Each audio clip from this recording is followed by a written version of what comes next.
अस्सलामुअलैकुम नाज़रीन, PC world news से मैं हूं रिता सिंधु। गैर मुल्की निजी एयरलाइन में भिखारी घुसने का तारीखी वाकया, पाकिस्तान में अपनी नौयत का अनोखा वाकया।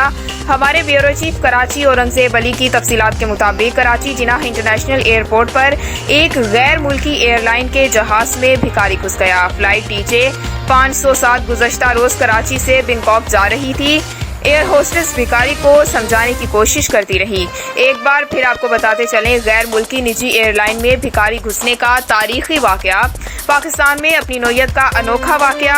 कराची जिनाह इंटरनेशनल एयरपोर्ट पर एक गैर मुल्की एयरलाइन के जहाज में भिखारी घुस गया। फ्लाइट TJ 507 गुज़श्ता रोज कराची से बैंकॉक रवाना हुई।